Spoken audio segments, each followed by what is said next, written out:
എല്ലാവർക്കും നമസ്കാരം. ആദിശങ്കര ഇന്റർനാഷണൽ ഫൗണ്ടേഷന്റെ ആഭിമുഖ്യത്തിലുള്ള അഹം ബ്രഹ്മാസ്മി എന്ന പഠന പരിപാടി ഇവിടെ ആരംഭിക്കുകയാണ്. രണ്ടാമത്തെ സെഷനിൽ 18ാമത്തെ ഭാഗമാണ് ഇന്നത്തേത്. ഈ പഠന ക്ലാസ്സിൽ പങ്കെടുക്കുന്ന എല്ലാവർക്കും ഹൃദ്യമായ സ്വാഗതം.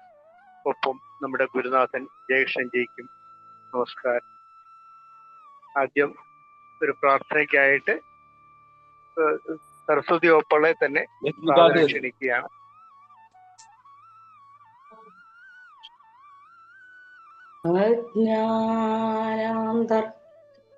ഗഹനപതിതാൻ ആത്മവിദ്യോപദേശൈഃ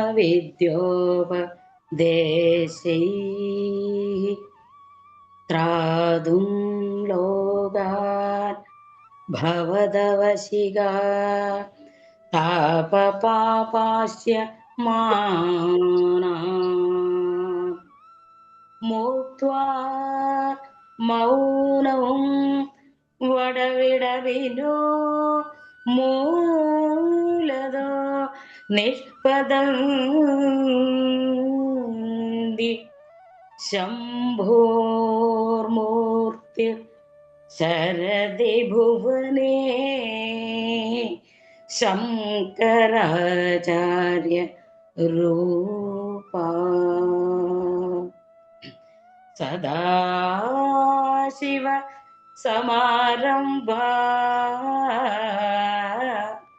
ശങ്കരാചാര്യ മധ്യമാ അസ്മദാചാര്യ പര്യന്താം വന്ദേ ഗുരുപരമ്പരാ ശങ്കരം ശങ്കരാചാര്യം കേശവം ബാദരായണം സൂത്രഭാഷ്യ കൃതൗ വന്ദേ ഭഗവന്തോ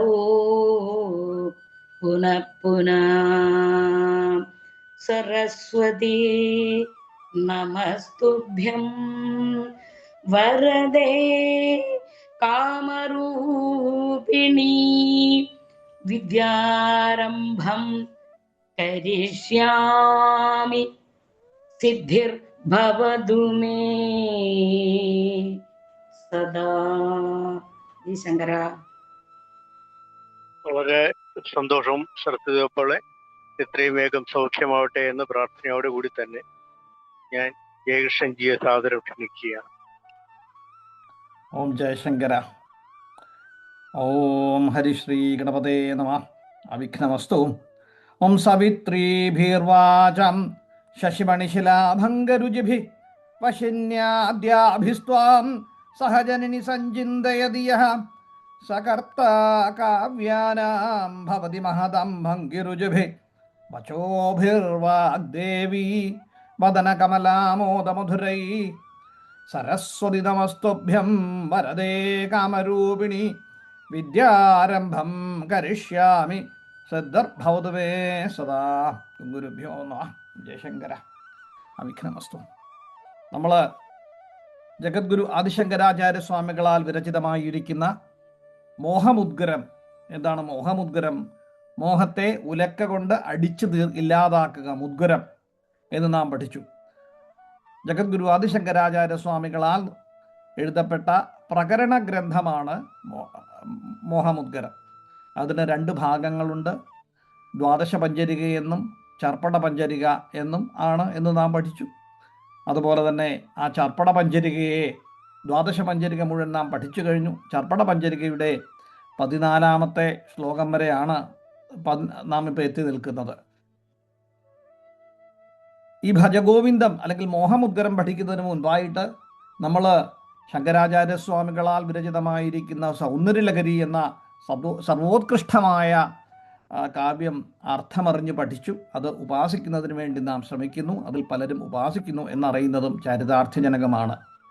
ജീവിത ലക്ഷ്യം എങ്ങനെ നേടാം എന്നുള്ള പഠനമാണ് ഈ ഭജഗോവിന്ദത്തിലൂടെ അർത്ഥമാക്കുന്നത്. അപ്പോൾ ഇന്ന് നമ്മൾ 14ാമത്തെ ശ്ലോകം വരെയാണ് എത്തി നിൽക്കുന്നത്. 14ാമത്തെ ശ്ലോകം എന്താണ് എന്ന് നമുക്ക് നോക്കാം. ഗേയം ഗീതാ നാമസഹസ്രം ധേയം ശ്രീപതി രൂപമജസ്രം നേയം സജ്ജന സംഗേ ചിത്തം ദേയം ദീനജനായ ച വിത്തം. എന്താണ്? ഗേയം ഗീതാ നാമസഹസ്രം ധേയം ശ്രീപതി രൂപമജസ്രം നേയം സജ്ജന സംഗേ ചിത്തം ദേയം ദീനജനായ ച വിത്തം. അപ്പൊ എന്താ പറയുന്നത്? ഗേയം ഗീത, ഗേയം ഗീത. ഗീത എന്ന് പറയുന്നത് ഭഗവത്ഗീത, ഭഗവാനാൽ ഉപദേശിക്കപ്പെട്ടതാണ് അല്ലേ? പാർത്ഥായ പ്രതിബോധിതം ഭഗവത നാരായണേന സ്വയം. സാക്ഷാൽ ഭഗവൻ നാരായണൻ പാർത്ഥന് അഭിമുഖമായി നിന്നുകൊണ്ട് പറഞ്ഞു കൊടുത്തിരിക്കുന്ന ആ ഗീത, അതെന്താണ്? ഗേയം ഗീത. ഗേയം എന്ന് പറഞ്ഞാൽ എന്താണ്? ഗാനം ചെയ്യപ്പെടണം എന്നുള്ളതാണ്. അപ്പോൾ ഭഗവത്ഗീതയെ അർത്ഥമറിഞ്ഞ് പഠിക്കണം എന്നുള്ളതാണ്. ഈ ഗീതാശാസ്ത്രം എന്ന് പറയുന്നത് എന്താണ്? വേദാർത്ഥങ്ങളുടെ എല്ലാം സാരമാണ് എന്ന് നാം പണ്ടും പറഞ്ഞു. അപ്പോൾ അതിനെ മനസ്സിലാക്കുക എന്ന് പറയുന്ന വളരെ പ്രയാസമാണ്. അതിലെ സാരോപദേശങ്ങളെയെല്ലാം വിശദമാക്കുന്നത് അനേകം ആചാര്യന്മാർ അല്ലെങ്കിൽ വ്യാഖ്യാതന്മാർ അതിന് പദം പ്രതി വളരെ അധികം വ്യാഖ്യാനങ്ങൾ നൽകിയിട്ടുണ്ട്.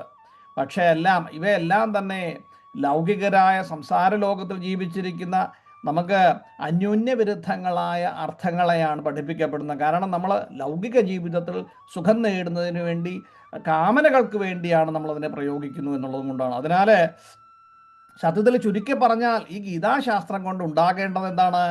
വേണ്ട പ്രയോജനം എന്ന് പറയുന്ന പരമപദപ്രാപ്തിയാണ്. ഈ സംസാരത്തിൽ നിന്നും നമ്മൾ പറഞ്ഞില്ലേ, ഭീഷ്മദ്രോണതടാ ജലദ്രഥജയ ഗാന്ധാര നീലോപല. അപ്പോൾ ഇങ്ങനെയുള്ളവരിൽ നിന്നുമെല്ലാം കൈവർത്തക കേശവ, കേശവൻ ഇവരെ വള്ളത്തിൽ കയറ്റി അക്കരെ ഈ നദി കടത്തി എന്ന് നാം പഠിച്ചു. അപ്പോൾ ചുരുക്കം പറഞ്ഞാൽ ഇങ്ങനെയുള്ള ഗേയം ഗീത, ഈ ശാസ്ത്രം കൊണ്ട് പ്രയോജനം പരമപദപ്രാപ്തിയാണ്.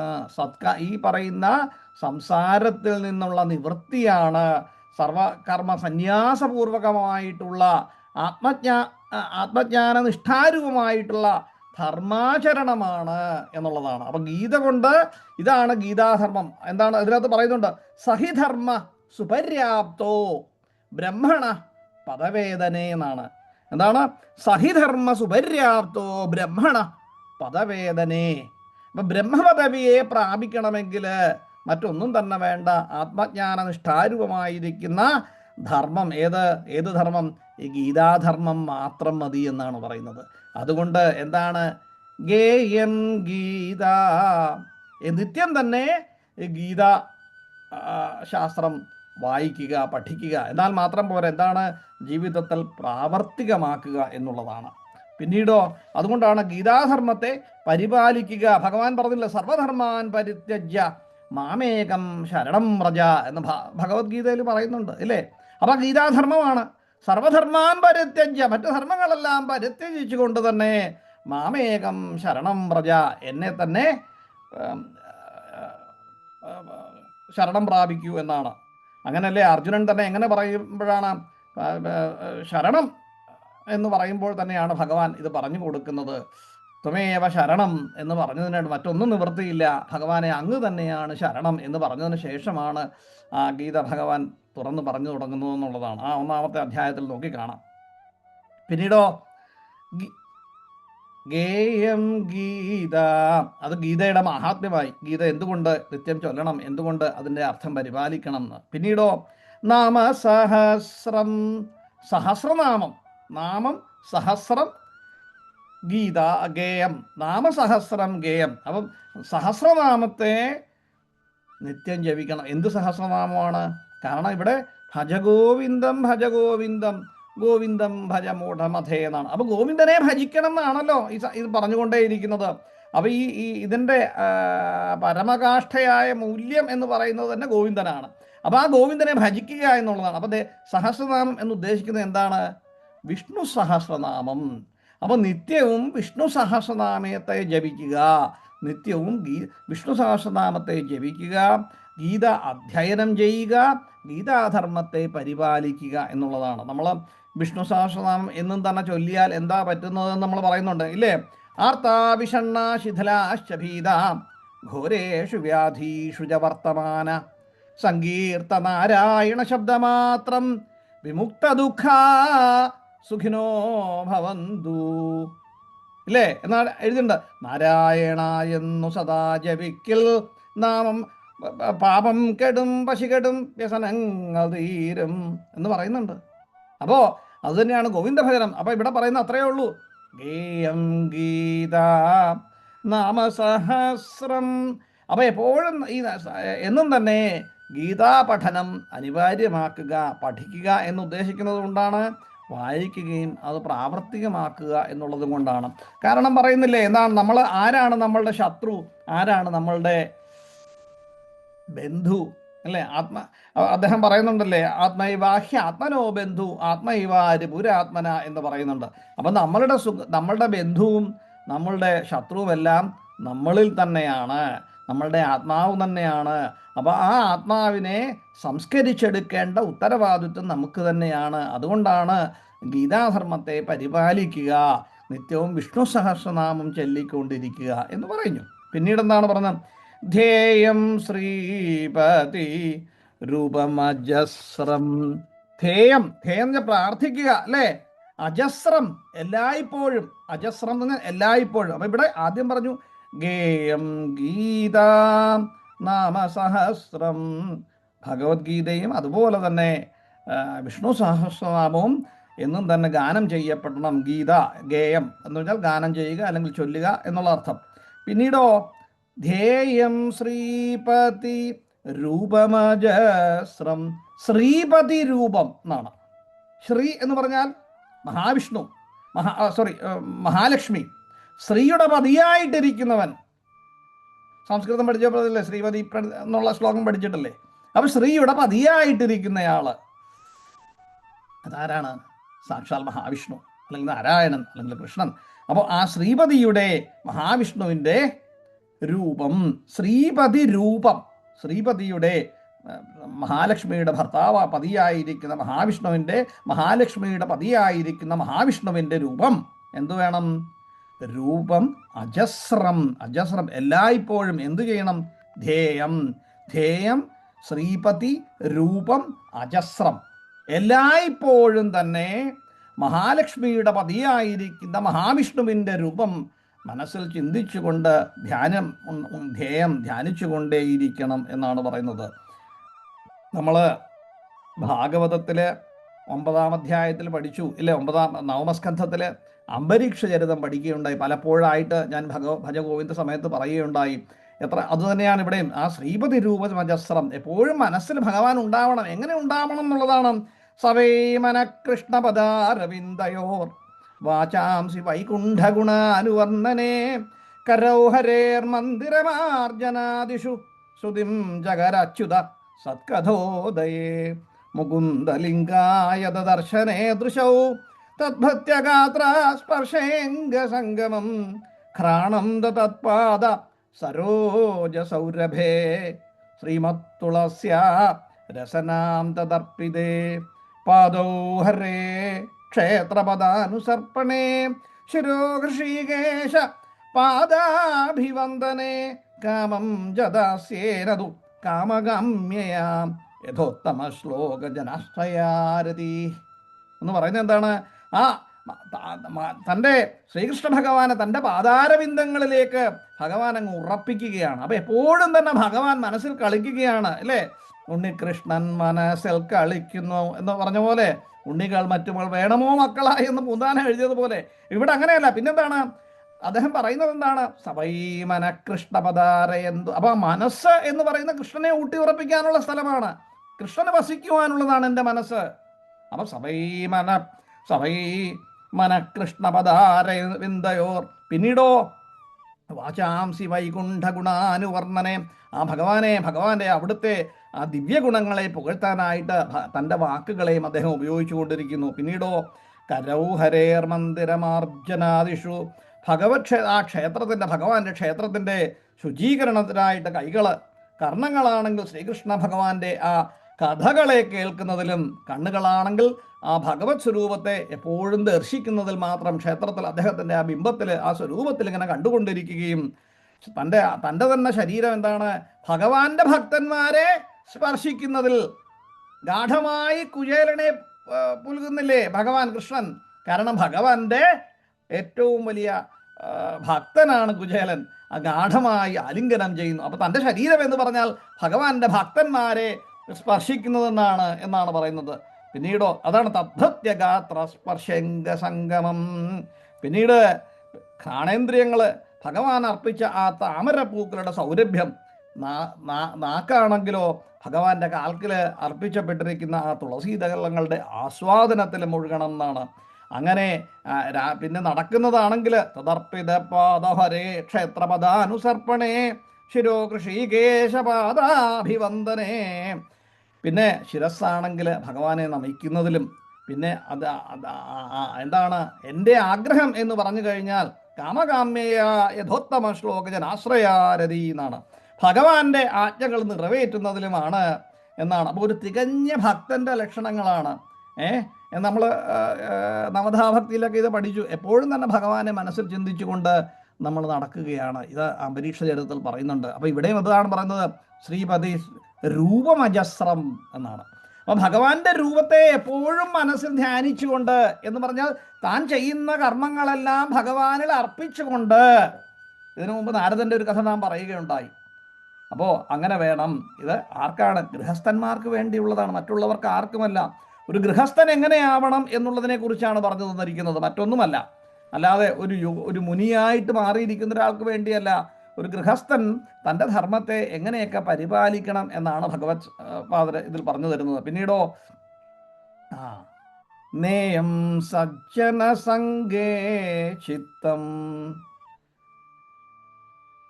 ഇനിയാണ്.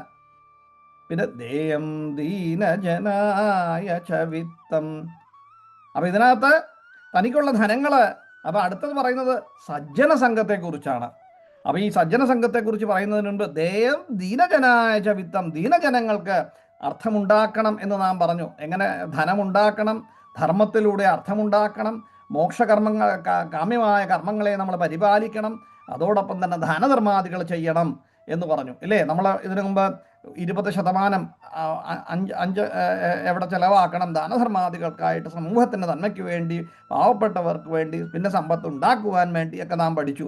അപ്പോൾ ഇവിടെ ദേയം ദീനജനായ ചവിത്തം, ദേയം ദീനജനായ, ദീനജനം പറഞ്ഞാൽ സാധുക്കൾ, ദീനജനങ്ങൾക്ക് ധനമില്ലാത്തവരാവാം, അല്ല സന്യാസികളാവാം, അല്ലെങ്കിൽ ആവശ്യമുള്ളവർ, ആർക്കാണോ ധനത്തിൻ്റെ അങ്ങനെ കൊണ്ട് വിഷമിക്കുന്നത് അവർക്ക്, രോഗികളാവാം, അങ്ങനെയുള്ള ദീനജനങ്ങൾക്ക് വിത്തം എന്ന് പറഞ്ഞാൽ ധനം, ദേയം ദേയം. അപ്പം ദേയം ദീനജനായ ച വിത്തം, അതായത് വിത്തം ധനം, ദീനജനായ സാധാരണ സാധുജനങ്ങൾ, ദേയം ച എന്ന് പറഞ്ഞാൽ ദാനം ചെയ്യപ്പെടുകയും ദാനം ചെയ്യപ്പെടണം. ആർക്ക്? സാധുക്കൾക്ക് ദാനം ചെയ്യുകയും വേണം എന്നാണ്. അപ്പോൾ ഇതിനിടയ്ക്ക് പറഞ്ഞിരിക്കുന്ന ഒരു വരി എന്താണ്? നേയം സജ്ജന സംഘേ ചിത്തം, സജ്ജന സംഘം. ചിത്തം എന്ന് പറഞ്ഞാൽ മനസ്സ്. നേയം എന്ന് പറഞ്ഞാൽ നമ്മൾ നേർവരയ്ക്ക് കൊണ്ടു നടക്കണം, അല്ലെ നയിക്കപ്പെടണം, നമ്മളെ നയിക്കണം. ഏത്? മനസ്സ്, ചിത്തം, മനസ്സ്. എങ്ങനെയായിരിക്കണം? സജ്ജന സംഘത്തിലൂടെ, സജ്ജന സംഘങ്ങളുമായി കൂട്ടുകെട്ടിൽ. സംസർഗാൽ ജായതേ, നമ്മളെപ്പോഴും പറയാറുണ്ട്, സംസർഗാൽ ജായതേ ജ്ഞാനം, സംസർഗാൽ ലഭ്യതേ സുഖം, സംസർഗാൽ ക്ഷീയതേ പാപം, സംസർഗാൽ മോക്ഷമശ്നുതേ എന്നാണ്. അപ്പോൾ നമ്മൾ ഇപ്പം നമ്മളുടെ സംഘടനയുടെ തന്നെ ആദ്യം വഴി എഴുതിയില്ലേ, ദുർലഭം ത്രയമേവ ഇതത് ദൈവാനുഗ്രഹേതുകം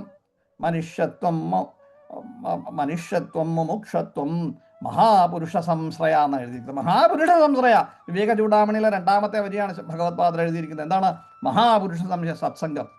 സത്സംഗങ്ങൾ ഉണ്ടാകണം, നല്ല കൂട്ടുകെട്ടുണ്ടാവണം, മഹാപുരുഷ സംശ്രയ, മഹാപുരുഷന്മാരുമായിട്ട് കൂട്ടുവരണം. ഇതാണ്.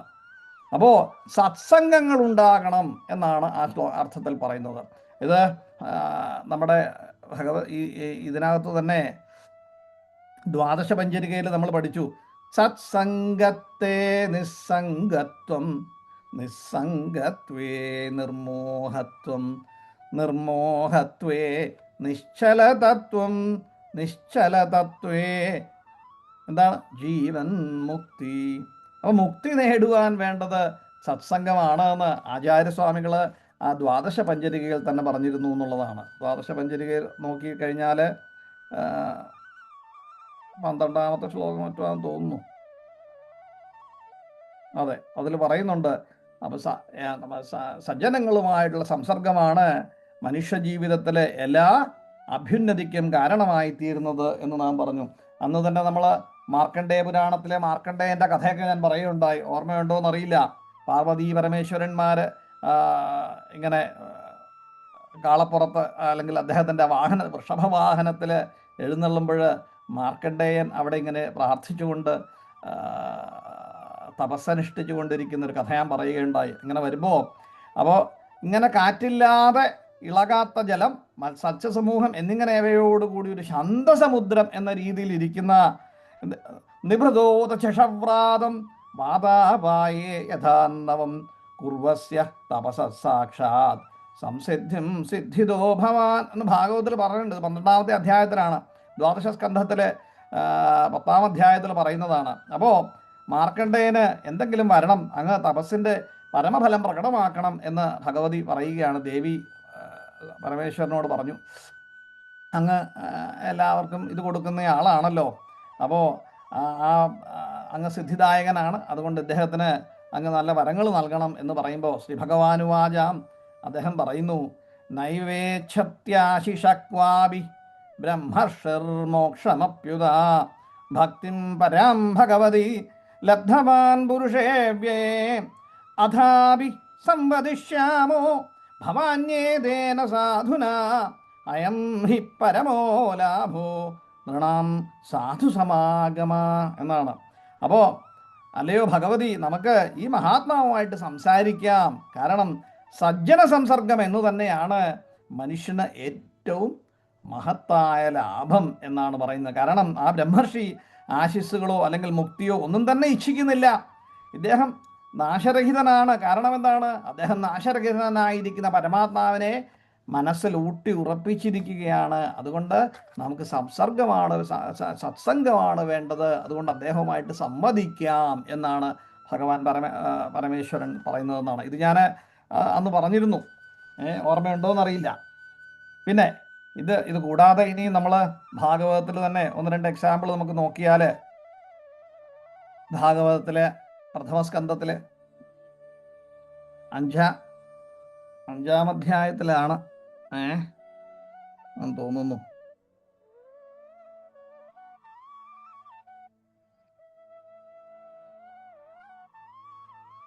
അപ്പോൾ 5-ാം അധ്യായത്തിൽ ഈ 5ഉം 6ഉം നാരദന്റെ പൂർവ്വജന്മ കഥകൾ പറയുന്നുണ്ട് അല്ലേ. അപ്പോൾ നാരദര് വ്യാസനെ കാണുന്നു. അപ്പോൾ വ്യാസൻ ആകെ വിഷമിച്ചിരിക്കുന്നതായിട്ടാണല്ലോ നമ്മൾ ഭാഗവതം തുടങ്ങുന്നത്. അങ്ങനെയല്ലേ? ഇത് എഴുതാനുള്ള കാരണത്തെക്കുറിച്ച് നാരദൻ വ്യാസനോട് പറഞ്ഞിട്ടാണ് നമ്മൾ വ്യാസൻ എഴുതുന്നത് അല്ലേ. എന്താണ് മുനി വിഷമിച്ചിരിക്കുന്നത് എന്നെല്ലാം സംസാരിക്കുന്നു. അപ്പോൾ എന്തുകൊണ്ടാണ് ഈ വിഷമം എന്നുള്ളത് ഭഗവാൻ നാരദൻ തന്നെ പറയുന്നുണ്ട് ഇല്ലേ. വ്യാസൻ തന്നെ നാരദൻ വ്യാസനോട് പറയുന്നതായിട്ടുണ്ട്. എന്തുകൊണ്ടാണ്? യഥാധർമാദയശ്ചാർത്ഥ മുനിവര്യാനുകീർത്തിതാം ന തഥാ വാസുദേവസ്യ മഹിമാഹ്യനുവർണിത. ഒന്ന് നോക്കൂ, യഥാധർമാദയശ്ചാർത്ഥ മുനിവര്യാനുകീർത്തിത ന തഥാ വാസുദേവസ്യ മഹിമാഹ്യനുവർണിത. അല്ലയോ വ്യാസ ഭഗവാനെ, മുനിശ്രേഷ്ഠ, അങ്ങ് ഈ പറയുന്ന പുരുഷാർത്ഥങ്ങളും അവയ്ക്കുള്ള ഉപാധികളും എല്ലാം വളരെ ഗംഭീരമായിട്ട് വർണ്ണിച്ചിട്ടുണ്ട്. പക്ഷേ അതേവിധം വാസുദേവനായ ആ ഭഗവാന്റെ മഹിമയെക്കുറിച്ച് വർണ്ണിച്ചിട്ടില്ല എന്നാണ് പറയുന്നത്. പക്ഷെ എന്നിട്ടാ അത് പറയാൻ കാരണം, ഈ ഭഗവാനെ കുറിച്ചുള്ള ചിന്ത സത്സംഗത്തിൻ്റെ പ്രാധാന്യത്തിലേക്ക് നാരദൻ വരികയാണ്. കാരണം നാരദൻ്റെ പൂർവ്വജന്മത്തിൽ നാരദന് സത്സംഗം കൊണ്ടുണ്ടായിരിക്കുന്ന ആ ഒരു ഗുണം, ആ ജന്മത്തിലെ സത്സംഗം കൊണ്ടാണ് നാരദൻ ഇന്ന് ഭഗവാൻ ഏറ്റവും വേണ്ടപ്പെട്ടവനായിട്ട്, അല്ലെങ്കിൽ ഭഗവാനോടൊപ്പം സായുജ്യം പ്രാപിച്ച്, അല്ലെങ്കിൽ ആ സാലോക്യം പ്രാപിച്ച് അവിടെ എപ്പോഴും ഭഗവാന്റെ ഒപ്പം ഉണ്ടാകുന്നത് എന്നുള്ളതാണ്. അഹം പുരാതീത ഭവേ ഭവം മുന ദാസ്യാസ്തു കസ്യാശന വേദവാദിനാം നിരൂപിതോ ബാലകേവ യോഗിനാം ശുശ്രൂഷണേ പ്രാവൃഷി നിർവിവിക്ഷതാം തേ മയ്യപ്യേതാഖിലജാപലേർഭകേ ദാന്തേ ധൃത ക്രീഡനകേനുവർത്തിനി ചക്രുകൃപം യദ്യപി തുല്യദർശന ശുശ്രൂഷമാണേ മുനയോൽപഭാഷിണി. അപ്പോൾ അല്പഭാഷിയായിരിക്കുന്ന ഇദ്ദേഹം നാരദന് ഈ മുനിമാർക്കെല്ലാം ഇന്ദ്രിയങ്ങളെയെല്ലാം നിയന്ത്രിച്ച് എപ്പോഴും പ്രാർത്ഥനകളും ജപം തപത്തിലും മാത്രമായിരിക്കുന്ന മുനിമാരെ ഇങ്ങനെ ശുശ്രൂഷിച്ചുകൊണ്ട് ഭഗവാൻ നാരദൻ ഇങ്ങനെ നടന്നുകൊണ്ടേയിരുന്നു. അങ്ങനെ ഒരിക്കൽ എന്താണ് ഉച്ഛിഷ്ടലേവാനനുമോദിതോ ദ്വിജയീ സകൃസമഭുഞ്ജേ തദപാസ്തകിൽ വിഷാം ഏവം പ്രവർത്തസ്യ വിശുദ്ധചേതസ തദ്ധർമ്മേവാത്മരുചി പ്രജായതേ എന്നാണ്. അപ്പോൾ ഈ മുനിമാരുടെ അനുവാദത്തോടെ പാത്രത്തിൽ പറ്റിയിരുന്ന ഉച്ഛിഷ്ടം ഒരിക്കൽ ഭക്ഷിച്ചു എന്നാണ് ഈ മുനിമാരുടെ. അതോടുകൂടി അങ്ങനെ ഇദ്ദേഹം വിശുദ്ധചിത്തനായി തീർന്നു.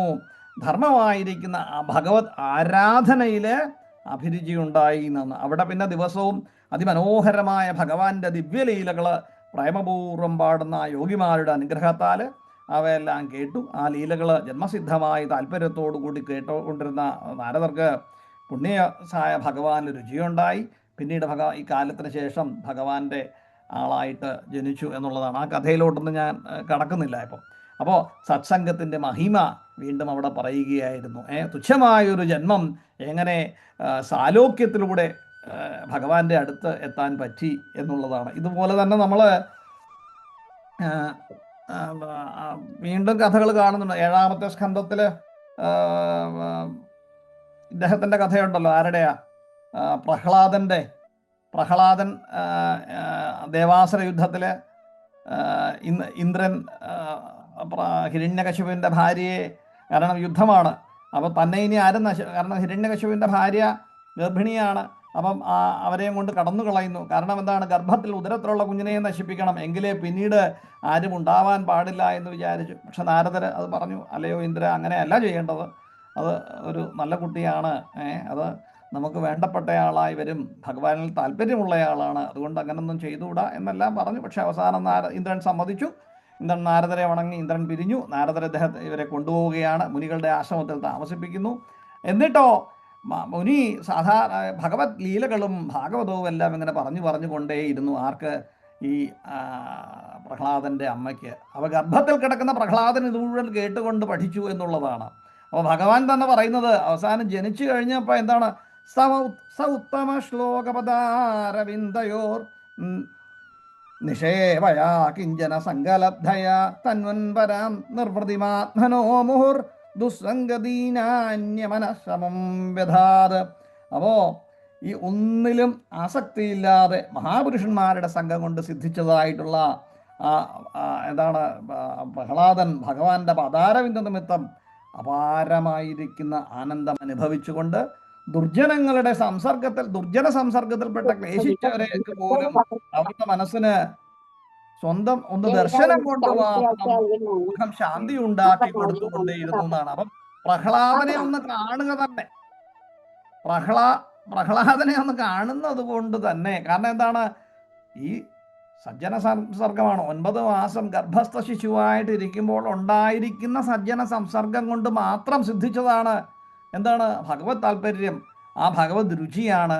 അത് പിന്നീട് എപ്പോഴും എവിടെയും അതിങ്ങനെ പ്രകാശമാനമായിട്ട് നടക്കുന്നു. അപ്പോൾ ഈ പ്രഹ്ലാദനെ ഒന്ന് കാണുമ്പോൾ തന്നെ ആൾക്കാർക്ക്, നമ്മളിപ്പോൾ പറയുകയാണെന്ന് പറയും, എന്തൊരു പോസിറ്റീവ് എനർജിയാണ് അദ്ദേഹത്തെ കാണുമ്പോൾ എന്ന് പറയും. കാണുമ്പോൾ ഒരു സന്തോഷം, അദ്ദേഹത്തോട് സംസാരിക്കാൻ, അല്ലെങ്കിൽ അങ്ങനെയുള്ള പിന്നീടോ ഈ സംസർഗത്തിൽപ്പെട്ട അല്ലാത്തവരെ, ദുർജന സംഘത്തിൽപ്പെട്ടവരെ ഒന്ന് കാണുമ്പോൾ തന്നെ അതിൽ നിന്ന് മാറി സജ്ജന സംഘങ്ങളിൽ പെടുന്നവരായി മാറിത്തീരുന്നു എന്നാണ്. അതാണ് പറഞ്ഞിരിക്കുന്നത്. സൗത്തമ ശ്ലോക പദാരവിന്ദയോർ നിഷേവയാ കിഞ്ചന സങ്കലബ്ധയാ തന്വൻപരാം നിർവൃതിമാത്മനോ മുഹുർ ദുസ്സംഗതീന്യാന്യമന ശമം വ്യഥാത്. ഇങ്ങനെയെല്ലാം പറഞ്ഞ് ഗംഭീരമായിട്ട് പല പല പല പല എക്സാമ്പിൾസ് നമുക്ക് പറയാനുണ്ട്. പക്ഷേ പിന്നെ പ്രത്യേകിച്ച് പറയാൻ ഉള്ള ഒരു ഇത് നിങ്ങൾക്ക് എല്ലാവർക്കും അറിയാവുന്ന ഒരു ഇത് അതുകൂടെ പറയാതെ പോയാൽ മോശമാണ്. എന്താണ് ഭാഗവതത്തില് ഈ പറയുന്ന ഇത് എന്തുകൊണ്ടാണ് എന്ന് പറഞ്ഞാൽ സത്സംഗമാണ്. അപ്പൊ ഈ ഭജഗോവിന്ദത്തിന്റെ ഏറ്റവും വലിയ ഒരു ബോട്ടം ലൈൻ എന്ന് പറയുന്നത് സത്സംഗം തന്നെ ചെയ്യുക, ഭഗവാനെ ഭജിക്കുക. അപ്പൊ ഈ സത്സംഗത്തിന് പറയുന്നത് ഏകാദശ സ്കന്ധത്തില് 12ാം അധ്യായം 12ാം അധ്യായത്തില് സത്സംഗ മഹത്വം എങ്ങനെയാണ് ഗൃഹസ്ഥന്മാർ ഈ സത്സംഗങ്ങൾ ഉണ്ടാവേണ്ടത് എന്ന് പറയുന്നുണ്ട്. സത്സംഗത്തിൻ്റെ മഹത്വത്തെ ഭഗവാൻ തന്നെ പറഞ്ഞു തരുന്നുണ്ട്. അപ്പോൾ ഞാൻ അതുകൂടെ ഒന്ന് 3-4 കാര്യങ്ങളോടൊന്ന് പറഞ്ഞിട്ട് അടുത്ത ശ്ലോകത്തിലേക്ക് കടക്കാം. അപ്പോൾ അതിനകത്ത് ഭഗവാൻ പറയുന്നത് എന്താണ്? സർവസംഘങ്ങളും നശിപ്പിച്ച് കളയുന്നതായിട്ട് ഉള്ള സജ്ജന സംസർഗം. ഓക്കെ, അപ്പോൾ അതെന്താണ് ഈ സർവസംഘം എന്ന് പറഞ്ഞാൽ? ന രോധയതി മാം യോഗോ ന സാഖ്യം ധർമ്മയേവ ച ന സ്വാധ്യായസ്തപസ്ത്യാഗോ നേഷ്ടാപൂർത്തം ന ദക്ഷിണാം വ്രതാനി യജ്ഞഛന്ദാംസി തീർത്ഥാനി നിയമായമാ യഥാവരുന്ധേ സത്സംഗ സർവസംഗാപഹോഹിമാം എന്നാണ്. എന്താണ്? അപ്പോൾ തത്വചിന്തകളോ അഹിംസാദി ധർമ്മങ്ങളോ അല്ലെങ്കിൽ ഈ സ്വാധ്യായസ്തപസോ സന്ധ്യയ്ക്കും രാവിലെ സന്ധ്യാവന്ദനങ്ങൾ ചെയ്യുക, ഗായത്രി ജപിക്കുക, തപസ്സനുഷ്ഠിക്കുക, യജ്ഞങ്ങളോ രഹസ്യമന്ത്രങ്ങളോ ജപിച്ചുകൊണ്ടേയിരിക്കുക, അല്ലെങ്കിൽ തീർത്ഥങ്ങളെ സേവിക്കുകയോ തീർത്ഥങ്ങളിൽ കുളിക്കുകയോ അല്ലെങ്കിൽ യമനിയമങ്ങളെ, അതാണ് യോഗോ എന്ന് പറഞ്ഞിരിക്കുന്നത്, യമനിയമങ്ങളായ ആസനാദിവിധികളെയെല്ലാം പരിപാലിച്ചുകൊണ്ടോ ഇതൊന്നും എന്നെ വശീകരിക്കുന്നില്ല, അതിലൊന്നും ഞാൻ സന്തോഷവാനാകുന്നില്ല. ഞാൻ എപ്പോഴാണ് സന്തോഷവാനാകുന്നത്? സർവസംഘങ്ങളും നശിപ്പിച്ച് കളയുന്നത്. അപ്പം എങ്ങനെയുള്ള എല്ലാ സംഘങ്ങളെയും നശിപ്പിക്കുന്ന ഒന്ന് ഏതാണ്? സത്സംഗം. അതാണ് സത്സംഗാൽ ജായതേ ജ്ഞാനം, സത്സംഗാൽ ലഭ്യതേ സുഖം, സത്സംഗാൽ ക്ഷീയതേ പാപം, സത്സംഗാൽ മോക്ഷമശ്നുതി. ഭഗവാനെ തന്നെ പ്രാർത്ഥന ലഭിക്കണമെങ്കിൽ വേറൊന്നും വേണ്ട, സത്സംഗം തന്നെയാണ്. വ്രതാനി യജ്ഞഛന്ദാംസി തീർത്ഥാനി നിയമോയമാം യഥാവരുന്ധേ സത്സംഗ സർവസംഗാപഹോഹിമാം. സത്സംഗേ ഹി ദൈതേയ യാതുധാരാ മൃഗാ ഖഗ ഗന്ധർവാപ്സരസോദാഗ സിദ്ധാശ്ചാരണഗുഹ്യക വിദ്യാധര മനുഷ്യേഷു വൈശ്യാ ശൂദ്രാ സ്ത്രിയോന്ത്യജ രജസ്തമ പ്രകൃതയസ്തം സമിതസ്തസ്മിൻ യുഗേ നഖാം ബഹവോ മത്പദം പ്രാപ്താസ്ത്വാഷ്ട്രക്കായാധവാദയ വൃഷപർവാ ബലിർബാണോ മയശ്ചാധ വിഭീഷണം സുഗ്രീവോ ഹനുമാനൃഷോ ഗജോ ഗൃധ്രോ വണിക്പഥാം വ്യാധ കുബ്ജാവ്രജേ ഗോപ്യോ യജ്ഞപത്ന്യസ്തഥാപരേ. അപ്പോഴ് അസുരന്മാര് രാക്ഷസന്മാര് ഇല്ലേ, എന്താ പറഞ്ഞു? സത്സംഗേഹി ദൈത്യന്മാര്, യദുധാന മൃഗാഖക മൃഗങ്ങള്, പക്ഷികള്, ഗന്ധർവന്മാര്, അപ്സരസുകള്, നാഗന്മാര്, സിദ്ധന്മാര്, സിദ്ധചാരണ ഗന്ധർവ അപ്സരസുകളെല്ലാം, പിന്നീടോ ഗുഹ്യകന്മാര്, വിദ്യാധരന്മാര്, അതുപോലെ തന്നെ മനുഷ്യര്, ശൂദ്രര്, സ്ത്രീകള് എന്ന് പറയുന്നു. എന്തുകൊണ്ട്? സ്ത്രീകൾക്ക് ഒരുപാട് കാര്യങ്ങൾ ചെയ്യാനുണ്ട്. മനസ്സൊരിക്കലും ഉറച്ചൊരിടത്ത് ഉറപ്പിക്കാൻ പറ്റുന്നില്ല, അനവധി ചിന്തകളായിട്ട് എപ്പോഴും നടക്കുന്നു. പക്ഷെ അവർക്കും അപ്പം മറ്റൊന്നും പഠിക്കാൻ ഒട്ടും പറ്റുന്നില്ലല്ലോ. വേദങ്ങൾ പഠിക്കാൻ പറ്റുന്നില്ല, ശാസ്ത്രങ്ങൾ പഠിക്കാൻ പറ്റുന്നില്ല, ഗൃഹത്തിൻ്റെ കാര്യങ്ങളുമായിട്ടാണ് അവരെപ്പോഴും. കുട്ടികൾ, ഭർത്താവ് അല്ലെങ്കിൽ സമൂഹം, ഇങ്ങനെയെല്ലാം അവർ തിരക്കിലാണ്. അങ്ങനെയുള്ള അവർക്കും അതുകൊണ്ടാണ് സ്ത്രീകൾ ഇവിടെ പറഞ്ഞിരിക്കുന്നത്. പിന്നെ ചണ്ടാലാദികൾ, രജസ് തമസ്സുമായിട്ട് മറ്റനേകം ആളുകൾ. പക്ഷെ ഇവരെല്ലാം തന്നെ സത്സംഗം കൊണ്ട് തന്നെ അതാത് യുഗങ്ങളിൽ നിന്നാണ് പറയുന്നത്. ഓരോരോ യുഗങ്ങളിലും യുഗങ്ങൾ എന്തൊക്കെയാണെന്ന് നമുക്കറിയാം. ഓരോരോ യുഗങ്ങളിലും ഭഗവാനെ പ്രാപിക്കുന്നു എന്നുള്ളതാണ്. അതിന് എക്സാമ്പിൾ പറഞ്ഞിരിക്കുന്നത് എന്താണ്? സുഗ്രീവോ ഹനുമാൻ ഋഷോ ഗജോ ഗൃധ്രോ വണിക്പഥ പറഞ്ഞിരിക്കുന്നു. വൃത്രൻ, പ്രഹ്ലാദൻ, വൃഷപർവാവ്, ബലി, ബാണൻ, മയൻ, വിഭീഷൺ, സുഗ്രീവൻ, ഹനുമാൻ, ജാമ്പവൻ, ഗജേന്ദ്രൻ, ജടായു, തുലാധരൻ, ഇങ്ങനെ പറഞ്ഞിരിക്കുകയാണ്. ഇവരെല്ലാവരും തന്നെ അപ്പോൾ ഓരോരോ യുഗങ്ങൾ അതുകൊണ്ടാണ് പറഞ്ഞിരിക്കുന്നത്. ഇവരെല്ലാവരും തന്നെ സത്സംഗം കൊണ്ട് എന്നെ പ്രാപിച്ചിരിക്കുന്നു എന്നുള്ളതാണ്. അപ്പോൾ ആ ശ്ലോകത്തിൽ സത്സംഗം വളരെ അനിവാര്യമാണ് എന്നുള്ളതാണ് അതിൻ്റെ അർത്ഥം. സത്സംഗം കൊണ്ട് മുക്തി നേടാം. അപ്പം ഈ ഗൃഹസ്ഥന്മാർക്ക് ഈ കാലഘട്ടത്തിൽ ഏറ്റവും നല്ലത് നമ്മൾ സത്സംഗങ്ങളിൽ പങ്കെടുക്കുക, ഭഗവാനെക്കുറിച്ച് കേൾക്കുക. മുക്തിക്കുള്ള ഏക മാർഗം അതുതന്നെയാണ് എന്നാണ് പറഞ്ഞു വരുന്നത്. ഗേയം ഗീത നാമസഹസ്രം ധ്യേയം ശ്രീപതി രൂപമജസ്രം നേയം സജ്ജന സംഗേ ചിത്തം ദേയം ദീനജനായ ചവിത്തം. അപ്പോൾ സത്സംഗത്തിൻ്റെ പ്രാധാന്യങ്ങൾ ഇങ്ങനെയൊക്കെയാണ് എന്നാണ് പറഞ്ഞു വരുന്നത്. അടുത്ത ശ്ലോകം കൂടെ നോക്കാം. യാവജ്ജീവോ നിവസതി ദേഹേ കുശലം താവത് പൃച്ഛതി ഗേഹേ ഗതവതി വായൗ ദേഹാപായേ ഭാര്യ ബിഭ്യതി തസ്മിൻ കായേ. ഇത് നോക്കൂ, ഇത് ചിത്രകേതുവിൻ്റെ കഥ പറഞ്ഞതാണ്. അതുകൊണ്ട് ഞാൻ വീണ്ടും അതിനകത്തോട്ട് പോകുന്നില്ല. യാവജ്ജീവോ നിവസതി ദേഹേ. എന്താണ് പുനരഭിജനനം, പുനരഭിമരണത്തെക്കുറിച്ച് അപ്പോഴും നമ്മൾ വളരെ ഗഹനമായിട്ട് ചിന്തിച്ചു. യാവജ്ജീവോ നിവസതി ദേഹേ കുശലം താവത് പൃച്ഛതി ഗേഹേ.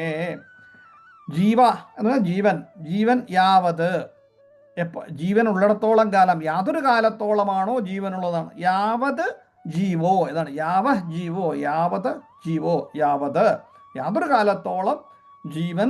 നിവസതി ദേഹേ, നിവസതി ദേഹേ, ദേഹം എന്ന് പറഞ്ഞാൽ ശരീരം. ഈ ദേഹത്തിൽ ദേഹി എത്രത്തോളം കാലം നിവസതി എന്ന് വെച്ചാൽ താമസിക്കുന്നു. ഈ ശരീരത്തിൽ ദേഹി എന്ന് പറയുന്ന ആത്മാവ്, ദേഹം എന്ന് പറയുന്ന പഞ്ചഭൂതാത്മകമായിരിക്കുന്ന ഈ ശരീരത്തിൽ എത്ര കാലത്തോളം ജീവിച്ചിരിക്കുന്നു. നിവസതി, അതാണ് യാവജ്ജീവോ നിവസതി ദേഹേ, യാതൊരു കാലത്തോളം എന്നുള്ളതാണ്. പിന്നീടോ കുശലം താവത്, താവത് എന്ന് പറഞ്ഞാൽ എന്താണ്? അത്രയും കാലത്തോളം. യാവത് യാതൊരു കാലത്തോളം, താവത് അത്രയും കാലത്തോളം, ആ കാലത്തോളം എന്നർത്ഥം. എന്താണ്? കുശലം താവത് പൃച്ഛതി ഗേഹേ. ഗേഹം എന്ന് പറഞ്ഞാൽ ഗൃഹം, നമ്മൾ വസിക്കുന്ന സ്ഥലം എന്നൊക്കെ അർത്ഥം. അപ്പോൾ നമ്മൾ യാതൊരു കാലത്തോളം, അല്ലെങ്കിൽ ഈ ജീവാത്മാവ് യാതൊരു കാലത്തോളം ഈ ശരീരത്തിൽ ഉണ്ടായിരിക്കുന്നോ അത്രയും കാലത്തോളം കുടുംബത്തിലും സമൂഹത്തിലും എല്ലാം എന്തുണ്ടാകും? കുശലം പൃച്ഛതി. പൃച്ഛതി എന്ന് പറഞ്ഞാൽ അന്വേഷണം. കുശലം പൃച്ഛതി, അന്വേഷണം. കുശലം എന്നാൽ അന്വേഷണം, വർത്തമാനം എന്നൊക്കെ അർത്ഥം. പൃച്ഛതി ഉണ്ടാകുന്നു, കുശലാന്വേഷണം ഉണ്ടാകുന്നു. പൃച്ഛതി സംസാരിക്കുന്നു, അല്ലെങ്കിൽ കുശലാന്വേഷണം, കുശലം പൃച്ഛതി, കുശലം ഉണ്ടാകുന്നു. അപ്പോൾ യാതൊരു കാലഘട്ടത്തിലാണോ, യാതൊരു കാലം വരെയാണോ ജീവാത്മാവ് പഞ്ചഭൂതാത്മകമായിരിക്കുന്ന ശരീരത്തിൽ വസിച്ചുകൊണ്ട് കർമാനുഷ്ഠിതമായിട്ട് ഈ സംസാരത്തിൽ ഉണ്ടാകുന്നത്, അത്രയും കാലത്തോളം ജനങ്ങൾ ഒരാളെക്കുറിച്ച് എന്തൊക്കെയുണ്ട്, ജെ കെ സുഖമാണോ, ജെ കെക്ക് എന്തൊക്കെയുണ്ട് വിശേഷം, അല്ലെങ്കിൽ ജെ കെയെ കുറിച്ച് പറഞ്ഞു. ഇതൊക്കെ ഏത് കാലം വരെയുണ്ട്? ജെ കെ എന്ന് പറയുന്ന ആ ജീവാത്മാവ് ഈ ഒരു ശരീരത്തിൽ ഉള്ള സമയം വരെ. ആ ശരീരത്തിൽ, ജീവാത്മാവിനല്ല, ശരീരത്തിലാണ്. ആ ജീവാത്മാവ് പരമാത്മാവിൻ്റെ ഭാഗമാണല്ലോ. അപ്പോൾ ആ ഒരു ഇതിനെ മാത്രമേ ഉള്ളൂ, ആ ശരീരത്തിനെയാണ്, അല്ലേ? പിന്നീടോ ഗതവതി വായൗ ദേഹാപായേ.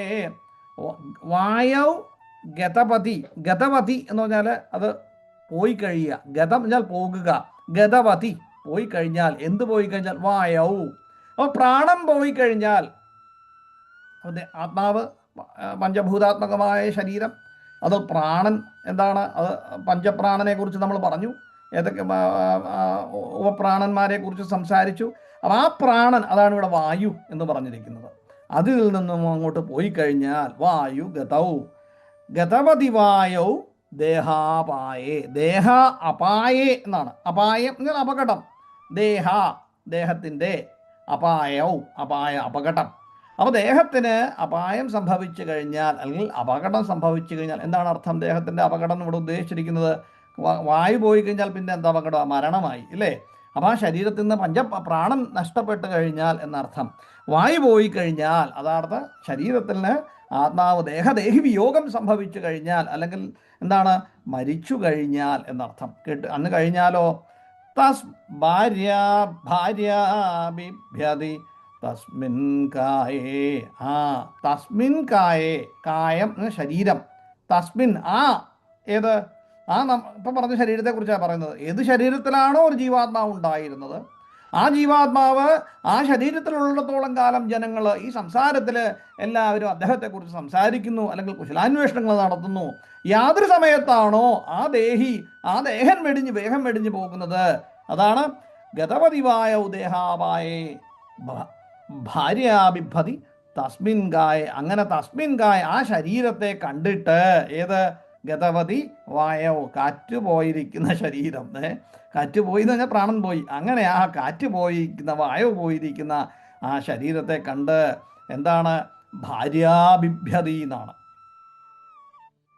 ഭാര്യാഭിഭ്യതി എന്ന് പറഞ്ഞാൽ ഭാര്യ പോലും ബിഭ്യതി, ഭാര്യ എന്ന് എഴുതിക്കുന്നുണ്ട്, ഭാര്യമാർ എന്നുണ്ട്, അല്ലെങ്കിൽ ഭാര്യ എന്നുള്ള സംശയം ആവാം. ഏതായാലും ഭാര്യാഭിഭ്യതി, ഭാര്യയാണല്ലോ ഒരു ഭർത്താവിൻ്റെ കൂട്ടത്തിൽ സഹധർമ്മിണി എന്നല്ലേ, സഹധർമ്മം ചരിത എന്നാണ് നമ്മൾ പഠിച്ചിരിക്കുന്നത്. അപ്പോൾ സ്വന്തം ധർമ്മത്തോടൊപ്പം ചരിച്ചു കൊണ്ടിരിക്കുന്നത് ഭാര്യയാണ്. ആ ഭാര്യയോടൊപ്പം 40, 50, 60, 70 കൊല്ലം ഒന്നിച്ചു ജീവിച്ചിട്ട് ഒരു ദിവസം ഈ പറയുന്നയാളുടെ ശരീരത്തിൽ നിന്ന് ഈ വായു പോയി കഴിഞ്ഞാൽ പിന്നെന്താണ്? അങ്ങനെ വായു പോയി കഴിഞ്ഞ് അവിടെ കാണുന്ന ആ ശരീരത്താൽ പിന്നെന്താണ്? ഭാര്യയ്ക്ക് പോലും പേടിയാണ്, അല്ലേ? പെട്ടെന്ന് അതിനകത്തേക്ക് ജീവാത്മാവ് വന്നാൽ എങ്ങനെ ഇരിക്കും? നമ്മൾ ചിത്രകേതുവിൻ്റെ കഥ പറഞ്ഞു, അല്ലേ? അപ്പോൾ മരിച്ചു കഴിഞ്ഞാൽ ജീവനുള്ള സ്നേഹപ്രകടനങ്ങളെല്ലാം കാണിച്ച പോലെ അല്ല പിന്നീട് ആ ശരീരത്തിൽ കാണിക്കുന്നത്. വായു പോയി കഴിഞ്ഞാൽ പിന്നെ ആ ശരീരത്തോട് ഭയമാണ്. നമുക്ക് അതിൻ്റെ നമ്മൾ ശവം എന്നുള്ള ശിവശക്തിയായുക്തം, ജീവനില്ലെങ്കിൽ പിന്നെ ശക്തി ഇല്ലെങ്കിൽ ശിവൻ ശവമാണ് എന്ന് നാം പറഞ്ഞു. അപ്പോൾ ഇവിടെ എന്താണ്? ജീവൻ പോയി കഴിഞ്ഞാൽ പിന്നെ ആ ശവത്തിലോട്ട് അല്ലെങ്കിൽ ആ ബോഡി നമ്മുടെ ശരീരത്തിലേക്ക് ഭാര്യയ്ക്ക് പോലും ഭയമാണ് എന്നാണ് ജഗദ്ഗുരു ആദിശങ്കരാചാര്യ സ്വാമികൾ പറയുന്നത്. അപ്പം ഇങ്ങനെ ഇത് പറയാനുള്ള കാര്യം എന്താണ്? ജീവിച്ചിരിക്കുന്ന കാലത്തോളം മാത്രമേ ഒരാളെ പറ്റി അവൻ്റെ വീട്ടിലോ അല്ലെങ്കിൽ അവൻ്റെ സമൂഹത്തിലോ കുടുംബത്തിലോ എല്ലാം സംസാരിക്കുകയുള്ളൂ. അതിനുശേഷം ഒരു കാലം കഴിഞ്ഞാൽ ഒരു 10-15 ദിവസം ബലിയിട്ടു, അങ്ങനെ പോയി ഒരു കൊല്ലം ആണ്ട് ബലിയിട്ടു, പിന്നെ ആ ബലിയുടെ സമയം ഓർമ്മ വന്നാൽ ആരെങ്കിലും ഉണ്ടെങ്കിൽ ഒന്ന് പറഞ്ഞു തരും, ഇല്ലേ? അമ്മയുണ്ടെങ്കിൽ അമ്മ പറഞ്ഞു തരും, മോനെ അന്ന് ബലിയാണേ അച്ഛൻ്റെ, ഒന്ന് പറഞ്ഞു തന്നു ബലിയിട്ടു. അല്ലെങ്കിൽ ആരെങ്കിലും ഓർത്താൽ, അല്ലെങ്കിലോ അതും ഇല്ലാതായി പോവും. പിന്നീട് കർമ്മങ്ങൾ ചെയ്യുന്ന കുടുംബത്തിൽ സായുജ്യം നൽകിയാൽ അങ്ങനെയുമായി. അതല്ലെങ്കിൽ കാലക്രമേണ സമൂഹത്തിലും കുടുംബത്തിലും ഒന്നും ആരും തന്നെ സംസാരിക്കുന്നില്ല, അല്ലേ?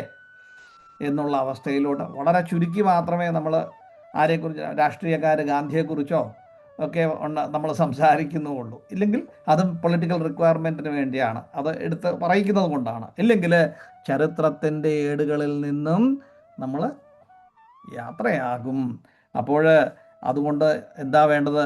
ഭജ ഗോവിന്ദം ഭജ ഗോവിന്ദം ഗോവിന്ദം ഭജ മൂഢമതേ എന്നാണ്.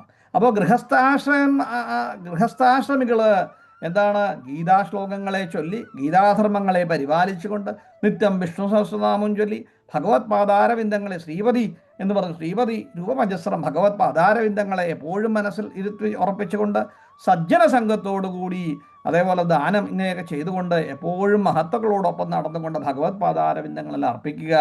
അല്ലെങ്കിൽ എന്താണ്? യാവജ്ജീവോ നിവസതേഹേ, ദേവൻ ശരീരം പോയി കഴിഞ്ഞാൽ, കാറ്റ് പോയി കഴിഞ്ഞാൽ അത് ഭാര്യയ്ക്ക് പോലും കാണുവാൻ പേടിയാണ്. ആരും നിന്നെക്കുറിച്ചൊന്നും തന്നെ പറയുന്നില്ല. അതുകൊണ്ട് എന്താ വേണ്ടത്? ജീവനുള്ളപ്പോൾ, മരണത്തിന് മുമ്പ്, ഈ കാലഘട്ടത്തിൽ നമ്മൾ ഈ പറയുന്ന സമയത്ത് സാക്ഷാൽ ഭഗവാനെക്കുറിച്ച് ചിന്തിച്ചു കൊണ്ടേയിരിക്കൂ എന്നാണ് പറഞ്ഞു വന്നത്. പിന്നീടോ അടുത്ത ശ്ലോകം കൂടെ ഇല്ല, ഇത് മതി, 2 നോക്കാം. ഗേയം ഗീത നാമസഹസ്രം ധ്യേയം ശ്രീപതി രൂപമജസ്രം നേയം സജ്ജന സംഗേ ചിത്തം ദേയം ദീനജനായ ച വിത്തം യാവജ്ജീവോ നിവസതി ദേഹേ കുശലം യാവത് പൃച്ഛതി ഗേഹേ ഗതവതി വായൗ ദേഹാപായേ ഭാര്യാബിഭ്യതി തസ്മിൻ കായേ. മനസ്സിലായി എന്ന് വിചാരിക്കുന്നു. അതിലെന്തെങ്കിലും ചോദിക്കണമെങ്കിൽ ചോദിക്കാം, അല്ലെങ്കിൽ നിങ്ങൾക്ക് എന്തെങ്കിലും പറഞ്ഞു തരണമെന്നുണ്ടെങ്കിൽ പറഞ്ഞു തരാം, അല്ലെങ്കിൽ മറ്റെന്തെങ്കിലും രീതിയിൽ അതിനെ പ്രതിപാദിക്കണമെങ്കിൽ അതുമാകാം. അതൊന്നുമില്ലെങ്കിൽ ആർക്കെങ്കിലുമൊക്കെ ചൊല്ലാൻ പറ്റിയാൽ ഈ 2 ശ്ലോകങ്ങളോടെ ചൊല്ലുക. ജയശങ്കര. കൂട്ടായ പ്രാർത്ഥനയെ പറ്റി പറഞ്ഞു. അത് ചില ഭവനങ്ങളിൽ മാസത്തിലൊരിക്കലൊക്കെ ഇത് നടക്കുന്നുണ്ട്. പക്ഷെ അതുകൊണ്ട് വളരെ ഈ ശ്ലോകം പറഞ്ഞപ്പം അത് വളരെ ഒരു സന്തോഷം തോന്നിച്ചു. കാരണം കൂട്ടമായിട്ട് ഇരുന്ന് ജപിക്കുമ്പം അതിനുള്ള ആ ഒരു മനസംതൃപ്തി, ഭഗവാൻ എന്തോ നമുക്ക് നമ്മുടെ കൂടെ ഉണ്ടെന്നുള്ള ഒരു തോന്നലും, അതൊരു വളരെ ഒരു നല്ല കാര്യം ഈ ശ്ലോകത്തിൽ കൂടാണെങ്കിൽ അദ്ദേഹം അത് അവതരിപ്പിച്ചിട്ടുണ്ട്. കൂട്ടപ്രാർത്ഥന ഭഗവാനെ ധ്യാനിക്കുന്നതിന് എല്ലാവരും ഒരുമിച്ചിരുന്ന് പ്രാർത്ഥിക്കുമ്പം അതിനൊരു മഹത്വം വേറെയാണെന്നാണ് എൻ്റെ ഒരു തോന്നൽ.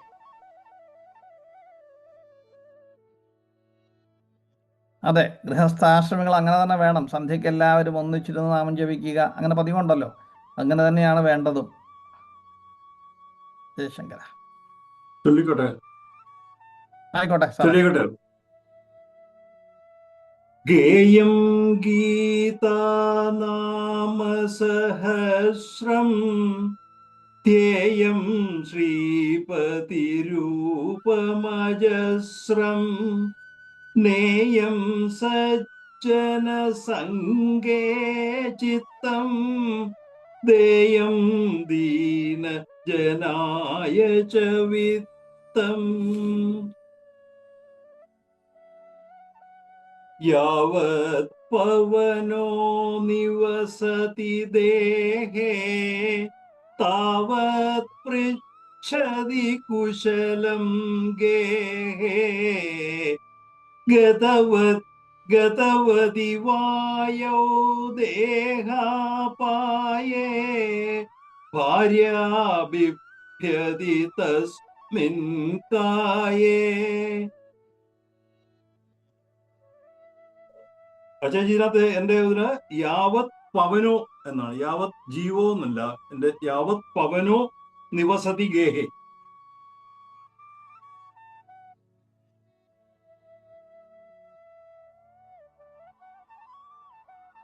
മതിയല്ലോ. അവിടെ വായുവിനെ കുറിച്ചാ പറയുന്നത്. അപ്പം അത് പ്രാണനെ കുറിച്ചാ. അതെ അതെ, പ്രാണനാണ്.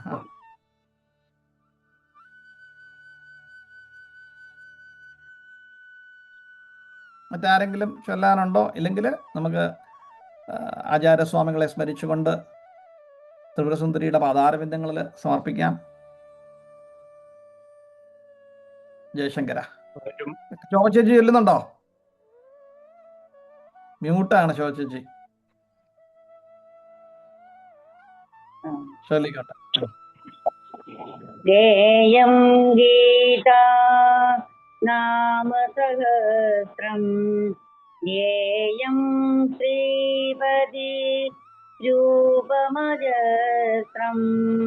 നേയം സജ്ജന സംഗേ ചിത്തം ധ്യേയം ദീനജനായ ച വിത്തം യാവജ്ജീവോ നിവസതി ദേഹേ കുശലം താവത് പൃച്ഛതി ഗേഹേ ഗതവതി വായൗ ദേഹാപായേ ഭാര്യാവിഭ്രതി തസ്മിൻ കായേ. ഭജ ഗോവിന്ദം ഭജ ഗോവിന്ദം ഗോവിന്ദം ഭജ മൂഢമതേ. ജയശങ്കര. ജയശങ്കര. ജയശങ്കര. ഈ നാരദ ഭക്തി സൂത്രത്തിലും ഒരു സൂത്രം 50-ാമത്തെ സൂത്രത്തിൽ പറയുന്നതാണ് സ തരതി സ ലോകാം സ്ഥാരയതി എന്നാണ്. അത് ഇത്രയേ ഉള്ളൂ.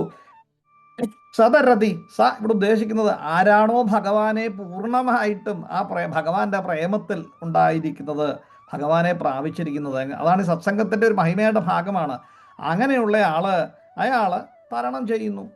തീർച്ചയായിട്ടും ഈ സംസാര ലോകം തരണം ചെയ്യുന്നു. അത് മാത്രമല്ല, ലോകാം സ്ഥാരയതി, ലോകത്തിലുള്ള മറ്റുള്ളവരെയും കരകയറ്റുവാൻ സഹായിക്കുന്നു എന്നുള്ളതാണ്. ജയശങ്കര. സുരേഷേട്ടാ, ഇന്നത്തെ ഈ പഠന ക്ലാസ് ഇവിടെ പൂർണ്ണമാവുകയാണ്. ഇന്ന് ഈ അഹം ബ്രഹ്മാസ്മി ക്ലാസ്സിൽ പങ്കെടുത്ത ഓരോരുത്തർക്കും ഹൃദ്യമായ നന്ദി രേഖപ്പെടുത്തുന്നു. നമ്മുടെ ഗുരുനാഥൻ ജയകൃഷ്ണൻജിയുടെ ഈ ഉദ്യമം ഏവർക്കും അനുഗ്രഹീതമാണ് എന്ന് ഒരിക്കൽ കൂടി ഓർമ്മിപ്പിച്ചുകൊണ്ട് നമുക്ക് വിടവാങ്ങാം. ജയശങ്കര. ജയശങ്കര. ജയശങ്കര. ശങ്കര. ജയശങ്കര.